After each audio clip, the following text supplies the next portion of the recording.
The fog pressed low against the Tennessee mountains when Sheriff Elias Whitman discovered him. A boy, no older than 14, sat on the porch of a collapsing cabin, silent, watchful. His pale eyes followed the sheriff with a chilling intelligence, something older than his years.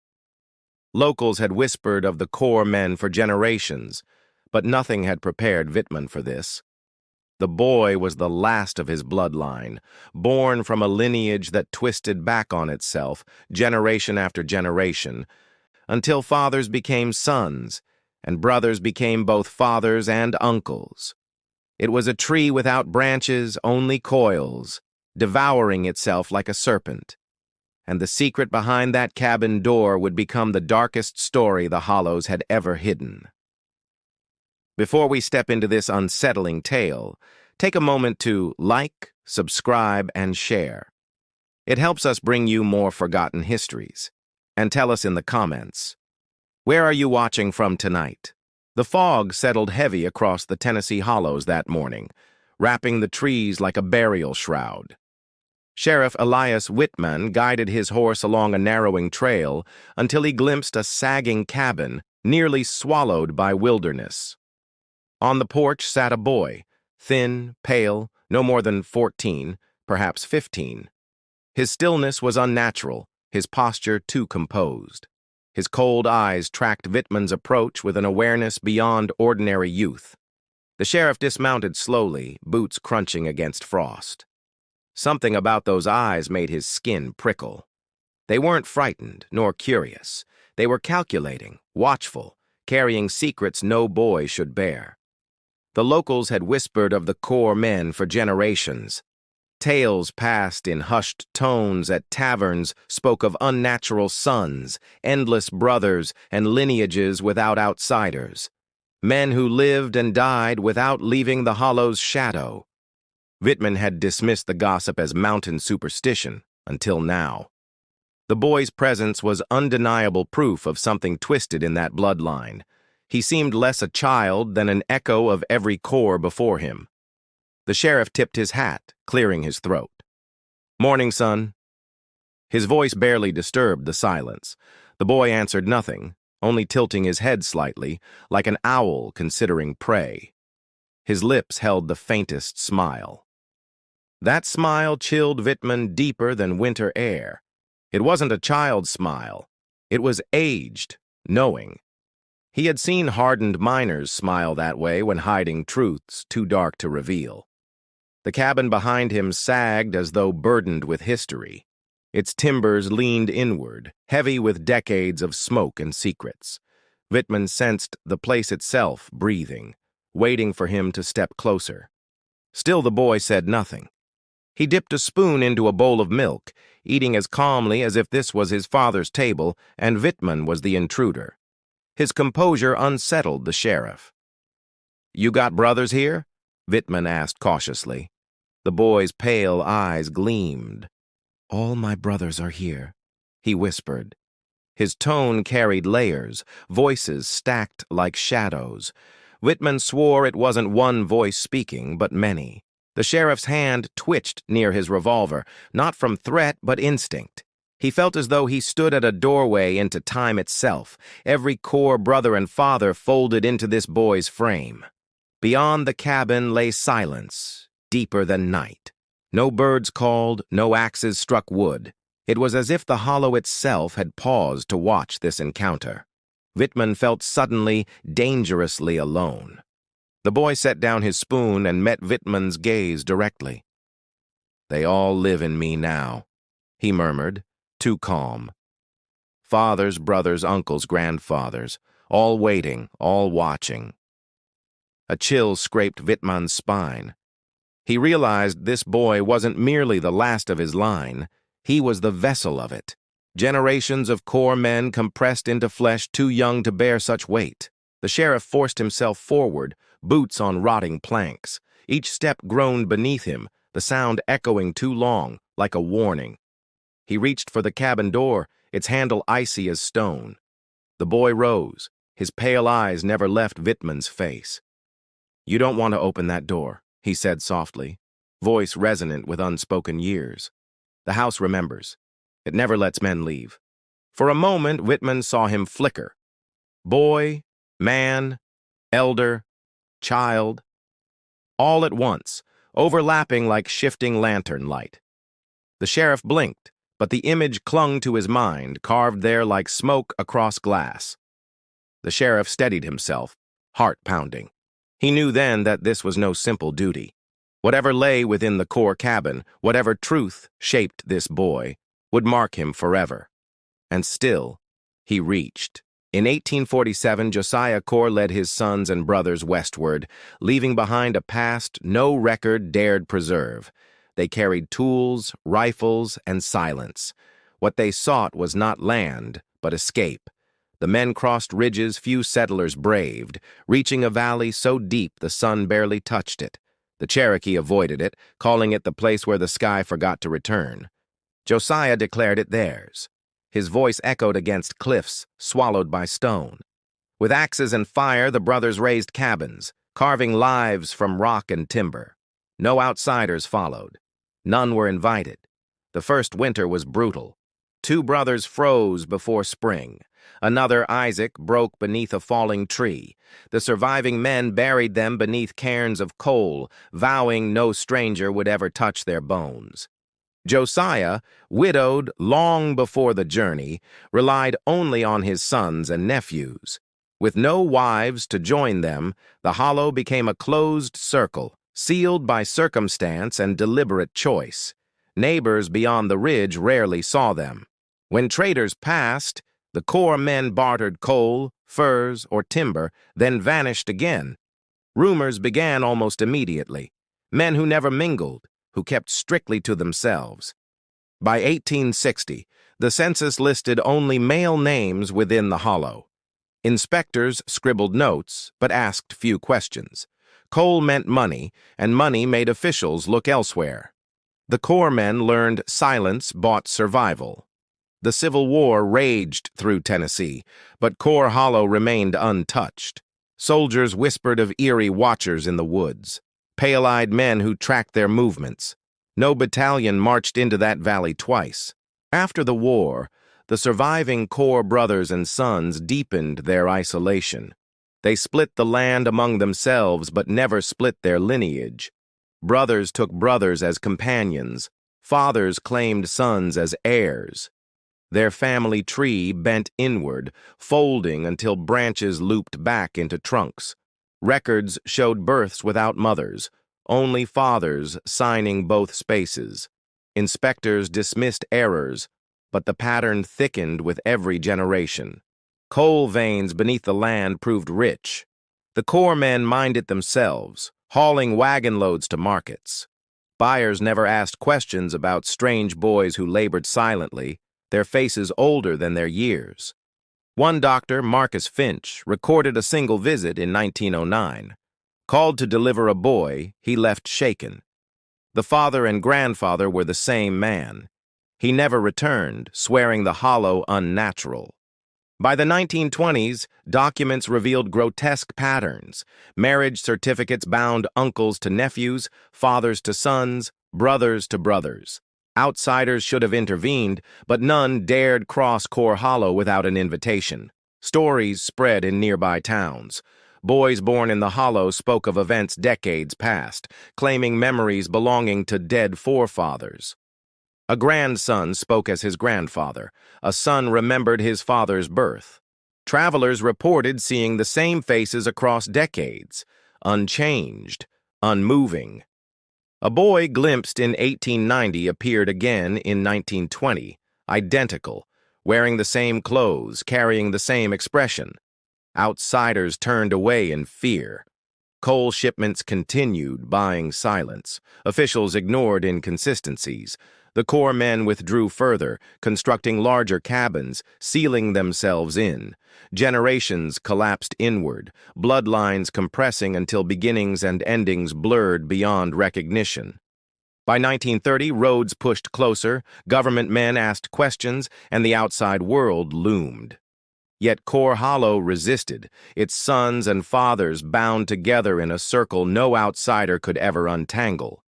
The origins of the hollow were no accident. They were design, a pact forged in silence and sealed in coal dust, and from Josiah's choice, every twisted core son was born. Beneath Core Hollow, black veins of coal stretched like arteries, rich and endless. Josiah Core's sons discovered them while digging cellars.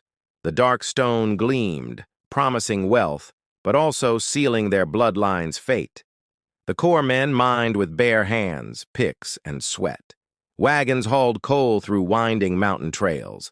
Buyers never questioned origins because coal heated their furnaces, forged their steel, and filled their pockets. The men used coal as currency.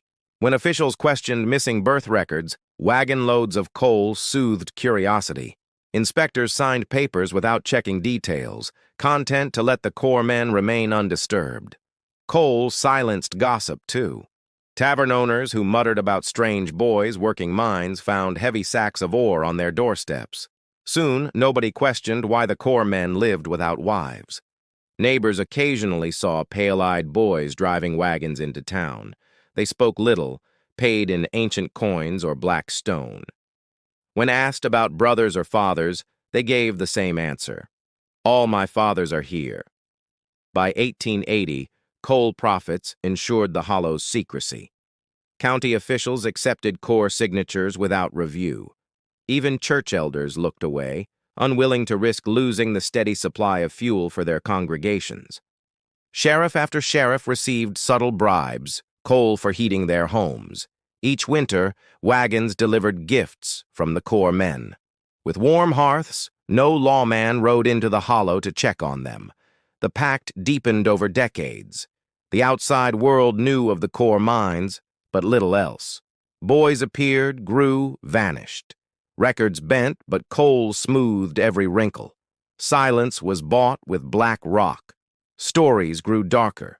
Traders reported Core sons speaking in unison, finishing each other's sentences like echoes. Others swore they saw the same boy selling coal 10 years apart, unchanged. The coal fields became shrines of labor. Generations of brothers dug side by side, singing songs without words, humming like the mountains themselves. Outsiders who worked briefly in the pits left shaken. One miner described Core boys lifting rocks too heavy for their frames, eyes glazed with unnatural strength. Another claimed to see a grandfather and grandson who looked identical, striking the same seam together. Doctors who hinted at deformities or strange illnesses vanished from records. Their names disappeared as thoroughly as smoke in wind. The coal ensured silence, its value outweighing any whispers of corruption or decay. By 1900, the Core men no longer bartered food. Coal alone was their currency. With it, they bought grain, tools, rifles. Their mines became vaults of power, deeper than any outsider could imagine. Legends claimed the hollow itself fed on coal dust. Travelers spoke of black smoke rising at night, forming shapes of men long buried. Locals avoided the trails, fearing they'd breathe in Core shadows. The pact was clear: coal for silence. No preacher, doctor, or sheriff interfered. The Core men grew more isolated, each generation folding into the last, carrying their pact deeper underground. By 1920, the veins thinned.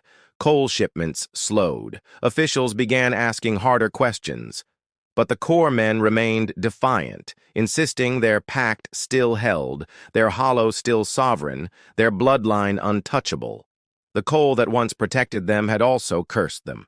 It kept outsiders away, but it locked Core Hollow in its own darkness. Brothers bound to brothers, fathers bound to sons, endlessly repeating. The sons of Core Hollow were unlike any others in the mountains. Their pale eyes unsettled even hardened miners. Some spoke too wisely for their age. Others barely spoke at all. Neighbors recalled Core boys arriving at schools briefly, always in groups of 2 or 3. Their clothes seemed decades out of fashion, pulled from trunks belonging to forefathers long gone. Teachers tried instructing them, but quickly grew unnerved. One boy recited dates from centuries earlier as though he'd lived them. Another described the death of a grandfather in detail, though he was never alive then. A clerk remembered a Corps son paying for supplies with coins minted generations earlier. When asked where he got them, the boy replied flatly, "From my brother who was also my father." Stranger still were their behaviors. Some boys laughed like old men, voices cracked with age. Others wept silently for hours, then suddenly spoke of future events that hadn't yet occurred. Villagers whispered about their appearances. Some seemed stunted, others too tall. Limbs bent oddly, jaws sharp, eyes sunken. Each boy bore both familiarity and distortion, as if shaped from the same mold, but warped differently. One shopkeeper swore he saw the same boy 3 times across 20 years, unchanged. Each time, the boy introduced himself with a different brother's name, yet wore the same expression. Farmers spoke of groups of Corps boys wandering ridges at night, chanting in low voices.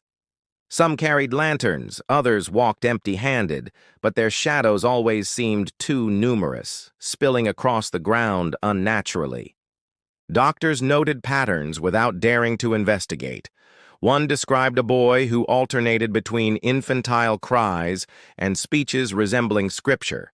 Another said a son bore scars identical to his grandfather's recorded wounds. Stories spread of boys with memories not their own. A child of 8 described his uncle's burial as though he had dug the grave himself.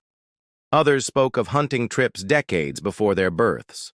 Most disturbing were their eyes. Men swore those eyes did not blink like human eyes, but held steady, reflecting light unnaturally. Some said the boys could see through years, peering beyond moments. Miners who glimpsed them underground claimed the children knew every tunnel without light. They walked confidently, whispering directions that only seasoned workers should know. The caves seemed to welcome them like returning masters. Clerks grew suspicious when documents bore repeating signatures, identical handwriting spanning generations. Birth certificates named only fathers. Sometimes the same man appeared listed as both brother and grandfather. Officials ignored these impossibilities for Cole. The boys themselves sometimes spoke of their condition. One, barely 12, told a sheriff's deputy, "I am my brother, my uncle, my grandfather. We trade names like coins. None of us disappear." As decades passed, outsiders recoiled from them. Townsfolk avoided their gaze, crossing streets when Corps sons entered. Children mocked them in whispers, though fear silenced laughter quickly when the pale eyes turned. Legends said the hollow had swallowed their time. Each boy was not a single life, but many stacked together. The line between father and son blurred until only echoes remained. The sons of ash and dust became symbols of the pact, proof of what happens when a lineage coils inward too long. They were children, yet also archives, walking reminders of everything buried. By 1930, the outside world began pressing closer. Roads approached. Officials prepared surveys.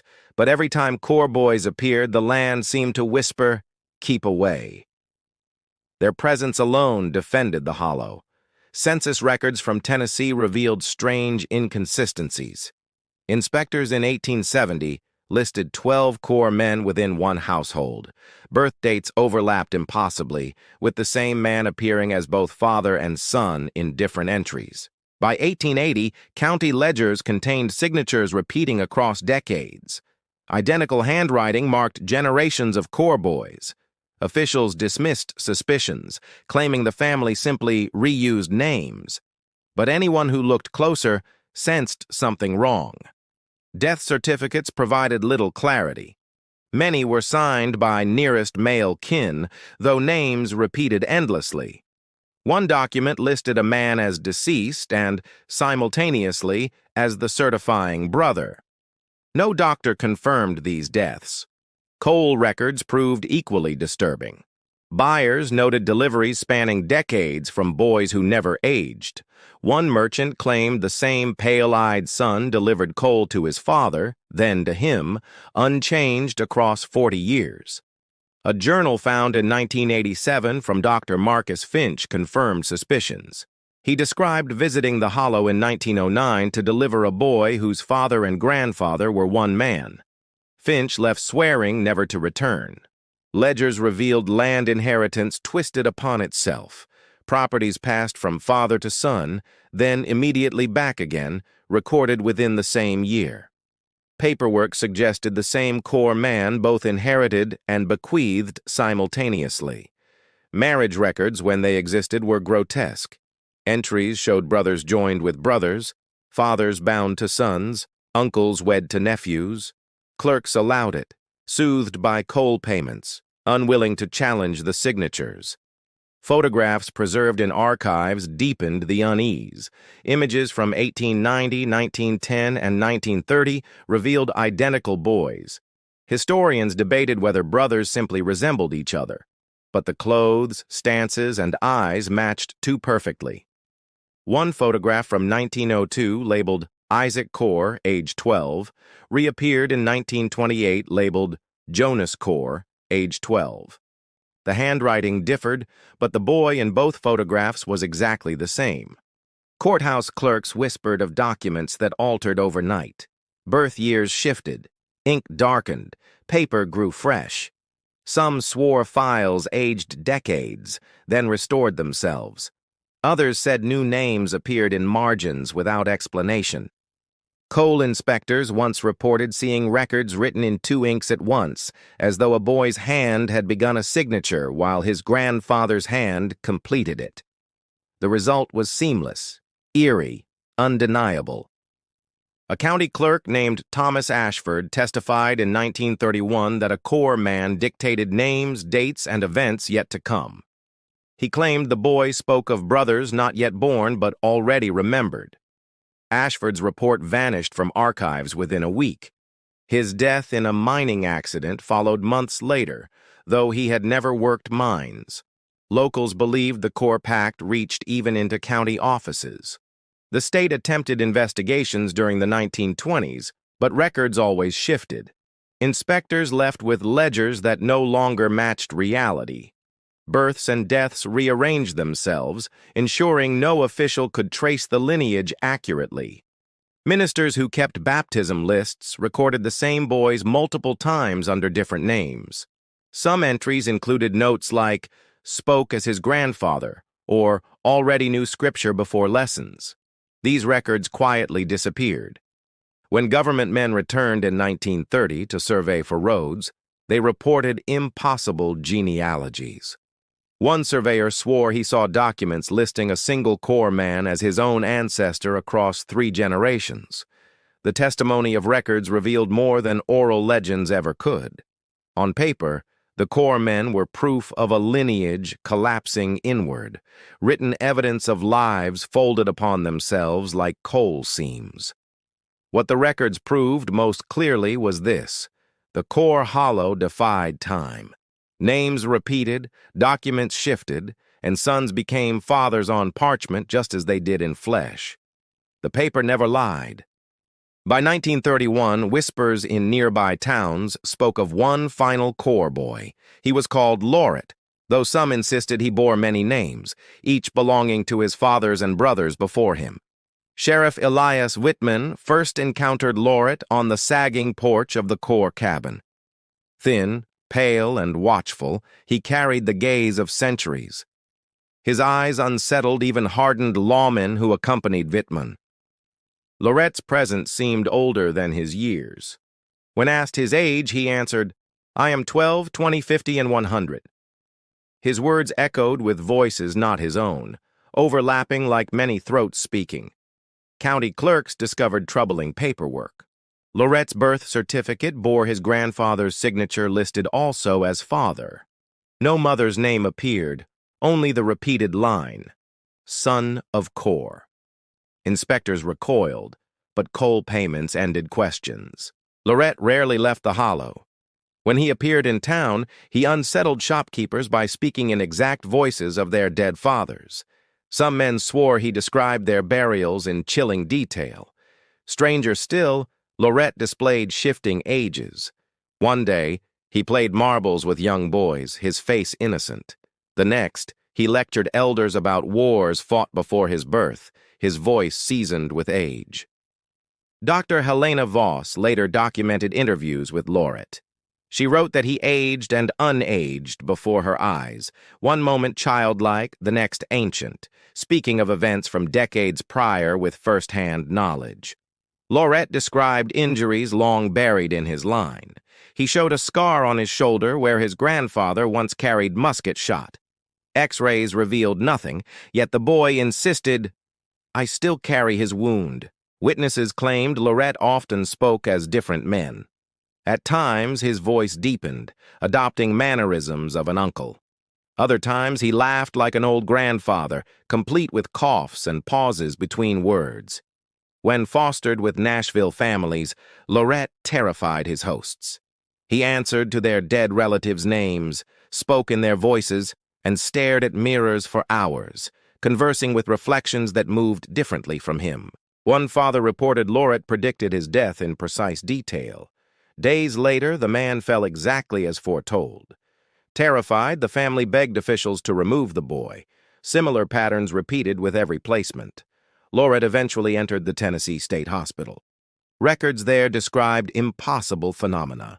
Shadows multiplying around him, whispers in forgotten dialects as he slept, and boys refusing to share wards, fearing the presence of all corps men. Staff rotated duties by drawing lots. Some refused entirely, claiming Lorette's presence made them feel time collapsing, every second of their lives pressing against their skulls. Yet researchers persisted, documenting his unsettling existence. In interviews, Lorette claimed, "I am the circle closing. I am the serpent's mouth upon its tail. I am what happens when a line forgets to reach outward." His words chilled readers. In 1933, Lorette escaped confinement. Guards found his room empty, window locked from within. On the wall, in coal dust, were words. "Going home. We all go home." Searchers found no trace on roads or towns, but when they reached Core Hollow, smoke curled once more from the chimney. Lorette was waiting, seated at the head of a long dining table. 12 plates sat before him. He ate from each in turn, speaking to empty chairs as if filled by his fathers, brothers, and grandfathers. When deputies entered, he greeted them. "You're late for supper." Lorette was no longer just a boy. He was the embodiment of every corps man before him, the last son, but also the first, the middle, and the end. A lineage made flesh. The corps cabin itself became legend. Locals whispered it was no ordinary dwelling, but a living thing. Built by Josiah and his sons, it seemed to breathe with the weight of generations. Every beam was cut by corps hands. Every stone was placed by corps brothers. Over decades, additions sprawled outward, rooms stitched like scars, until the house became a labyrinth of memory and silence. Sheriff Whitman recalled stepping through its doorway. The floor groaned like a wounded man.